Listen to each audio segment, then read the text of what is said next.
testimony is greater because it is the testimony of God which has given about the Son. So, ang isa pong makakapag-establish ng ating security ay yung testimony ng Diyos. Alam niyo mga kapatid, ito po yung hango sa ating pong yung binasa. Doon sa Deuteronomy chapter 19 verse 15, pag meron pong nagkakasala, ay kailangan po niya ng 3 witness. Ang sabi po doon sa Deuteronomy 19:15, one witness is not enough to convict a man accused of any crime or offense he may have committed. A matter must be established by the testimony of 2 or 3 witnesses. Siguro dito po rin kinuha yung ating hukuman. Kailangan, hindi lang po pwede sa atin ng isang testimony para makatulan yung tao. Ang tempo na ginagamit ng mga abogado dyan is there must be at least 2 collaborating testimonies na magpapatunay na siya talagay may kasalanan o siya talagay walang kasalanan. Sabi rin po sa Matthew 18:16, but he will not listen. Ito po yung isa sa mga talatala, yung mga kapatira na gumagawa ng hindi po tama. Sabi niya, but he will not listen, take 1 or 2 others along so that every matter may be established by the testimony of 2 or 3 witnesses. Alam niyo mga kapatid, tayo naniniwala sa witness, di ba? Kaya nga po, yung problema ni Napolis, padami ng padami, ano po? Kasi ilan na yung witness? Kasi alam niyo po, ang proseso ng witness, kung ikaw ang nasa depensa, kailangan titibagin mo sila. Yung kanilang testimony ay i-refute mo. Titibagin mo. So, matibay kung 3 yung witness, 3 yung titibagin mo. Ay paano kung 17 yung witness? Matibay. Alam mo kapatid, yung crucifixion ng ating Panginoong Jesucristo at yung kanyang pagkabuhay na maguli, ay nire-refute niya, di ba? May mga maling pinapakalat sila. Pero marami pong testimony dun sa kanyang resurrection. So mga kapatid, dito sa atin, sa talataan, mayroong ibinigay na testimony ng ating Panginoon. At yung una ay yung witness of the water. Yung witness of the water. Mga kapatid, yung witness po sa water ay nagsasabi po na ito po yung nagre-represent po ng baptism ng ating Panginoong Jesucristo dun sa start ng kanyang ministry at pagpapatunay din po na siya ay sinless. The witness, yung pong water ay pagpapakita ng baptism ng ating Panginoong Jesucristo at pagpapatibay na siya ay sinless. Ang alaw po ay yung witness of the blood. Yung witness of the blood ay pagpapakita po nung shedding ng blood ng ating Panginoon nung siya ay napako sa krus ng Kalbaryo at patunay na katubusan ang paghuhugas ng ating mga kasalanan. That's 2 witness. Pangatlo, the witness of the Holy Spirit. The third witness in the Holy Spirit, we find that Jesus is conceived by the Holy Spirit. Ang ating Panginoon Kristo is conceived through the Holy Spirit. When He was baptized, bumaba rin ang banal na Espiritu in the form of a dove. At nung babautismohan po siya ni John the Baptist, sabi po doon, He baptized with water, but Jesus will baptize with the Holy Spirit. So may 3 nagpapatunay. Anong 3 nagpapatunay na meron tayong eternal life? 3 nagpapatunay na we have yung eternal life na tayo overcomer. The water that signifies the sinless life of Jesus Christ. The blood that signifies yung katubusan ng ating mga kasalanan. At yung banal na Espiritu. So mga kapatid, the witness, yan po yung testimony ng Panginoon. Those 3 are the testimony of God. Hindi pa ba tayo maniniwala na we are overcomers? Hindi pa ba tayo maniniwala na we should love God? Meron tayong kakayahang gawin yun through our faith in Christ Jesus. Mga kapatid, yung panghuling witness o testimony ay the testimony in our heart. At ito po ang pinakamatindi. Kasi yung binanggit na unang testimony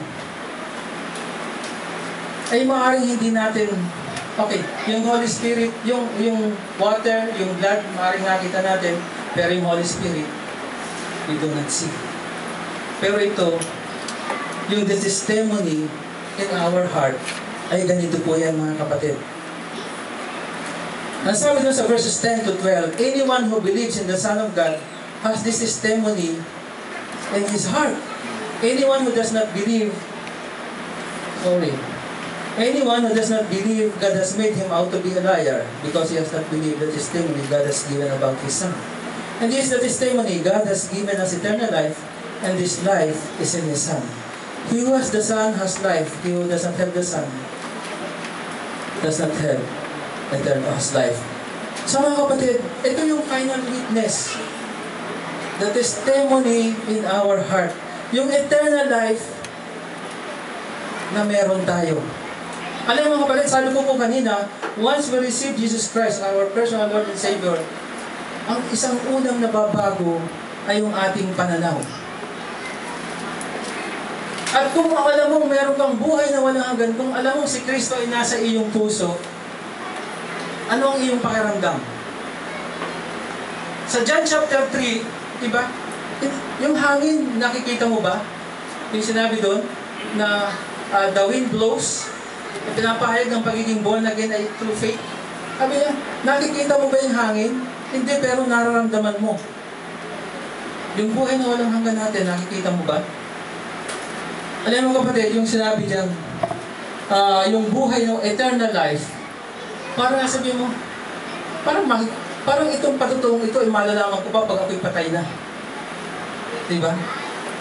Kaya nga, kaya meron tayong natin na kwento na namatay, na nabuhay. Sino nakabasa ng aklat na yun, na sinulat, na may namatay at nabuhay, at nakapagpatutuan ng gano'n. Pero mga kapatid, yung eternal life po dito na sinasabi, ay ganito yung, the Greek word that we translate eternal, ay ganito na po, translated belonging to the age to come. Yung eternal life, o yung eternal means belonging of the age to come.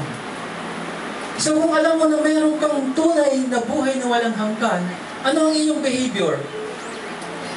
Alam mo nung hindi pa po ako mananampalataya, of course, umaatid na po ako ng Bible study.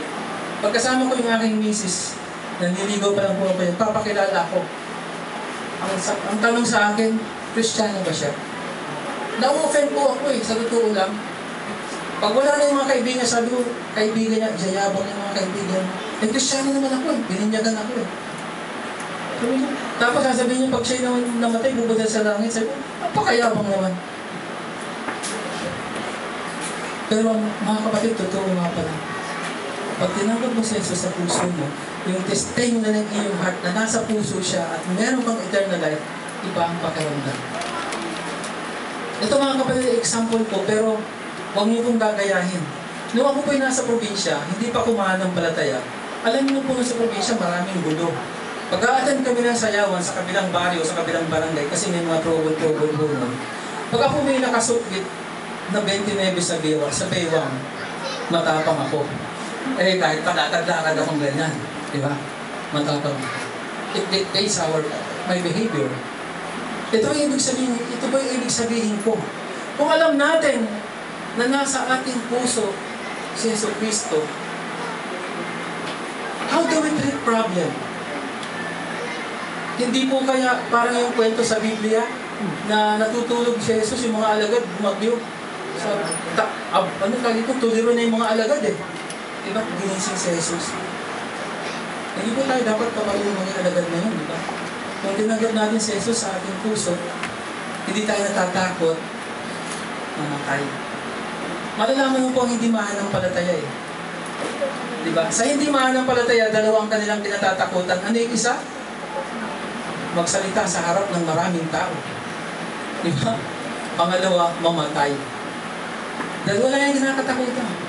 Pero, eros na ikaw ay totoong mananampalataya at kaya kang tinanggap mo siya sa puso mo at mayroong pagbuhay na walang hagdan, nakaramdaman mo yun, para sa iyo ang kamatayan ay paglipat lang sa kabilang buhay. Masdan po ninyo sa mga lamayan. Yung pinakamalakas ang atungal sa namatayan, kadalasan po hindi mananampalataya yun. Mas magmasid po kayo dun sa burol ng mga mananampalataya. Mananampalataya ang namatay at mga mananampalataya ang kamag-anak. Tahimik lang, nagkakantahan pa. Dahil may katiyakan sila sa kanilang puso. Testimony in their heart. Merong final witness sa kanilang puso na nandun sa kanilang service na meron silang buhay na walang lahat. At yun ay, yung namatay na yun, magpipita rin sila. Diba? So mga kapatid,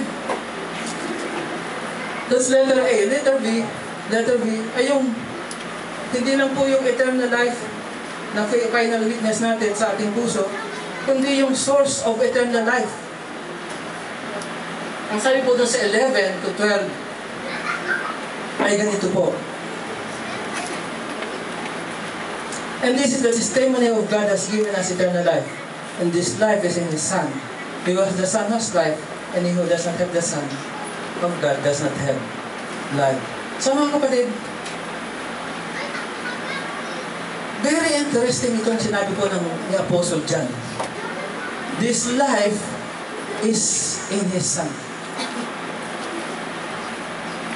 Alam mo ba, parang sinasabing everything that Jesus gives, Jesus is. Yung lahat ng ibinibigay ng Diyos sa atin, siya rin yun. Because He is in us. Pinakita sa atin ni Jesus ang daan ng kaligtasan. And yet He said, I am the way. He shows us the door, and yet He said, I am the door. He shows us the bread of life, and yet He said, I am the bread of life. Technically, sinasabi po dito, pinakita po sa atin ng Biblia, pinakita po niya sa atin ang eternal life. And yet, He is just like saying, He is the eternal life. Why? Ang sabi po dito, He who has the Son has life. And therefore, Jesus Himself is eternal life. Hindi po ba isang malaking kagalakan? So mga kapatid, sa bilang pagtatapos, meron po akong ipapakita sa inyo. Ito po yung nakita ko lang sa Facebook. At mahalagang magmarka sa ating puso o sa ating isip itong larawang ito. Ito yung ating partnership, yung ating relationship sa ating Panginoon si Kristo. At mangyayari lang po ito if we have faith in the Son of God. Yung kanyang kamatayan dun sa krus ng Kalbaryo is grace for giving and saving grace. Sa atin, it is grace for living and is transforming grace. The grace na kung meron po tayong relasyon kay Kristo, sa ating pamumuhay, patuloy po tayong binabago ng Diyos sa pamamagitan ng biyaya. At ano po yung, ito po yung cross ni Christ, at ano po yung cross ng Christian? Dying with Christ. Namatay po tayo kasama ni Kristo doon sa ating mga kasalanan. Doon sa bitag o sa gapos ng kasalanan o sa gapos ng diablo. And because Jesus dying in the cross, and we have faith in Him, in what we have done, Meron po tayong kakayanang mamuhay ng nagmamahal sa tunay na Diyos, kumikilos ng ayon sa nais po ng Diyos sa ating buhay, na isang mananagumpay na hindi po nadadaig ng diablo dahil meron tayong witness, the blood, the water, and the Spirit. And more importantly, yung testimony na nasa ating puso na si Jesucristo mismo. Jesus showed us eternal life. And Jesus said, He is eternal life. And Jesus is the one that is in the hearts of every believer. Tayo po'y sandalin ngayon po at tayo po'y manalangin. Ama naming Diyos na dakila, purihin ka Panginoon sa iyong kabutihan. Salamat Ama sa iyong mensahe sa umagang ito. Napaka-powerful Panginoon ang message mo sa bawat isa aming bilang mga mananampalataya.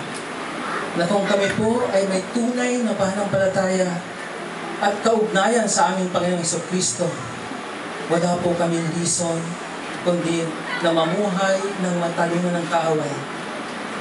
And on the other hand, we have every reason to become overcomers at nagbibigay po ng luwalhati sa pangalan o sa Diyos. Sa mga ito, Panginoon, dalangin ko nawa na ang mensahe mo na aming napakinggan, hindi lang po ito aming narinig, kundi tulungan mo kami na ito po ay maipamuhay upang sa gayong Panginoon, sa bawat aspeto ng aming buhay, sa bawat laban na aming kakaharapin na pinapain ng diablo, kami bilang mga mananampalataya ay kayang pagtagumpayan ang lahat ng ito. Purihin ka, O Diyos. Ito pang aming dalangin sa pangalan ni Jesus. Amen.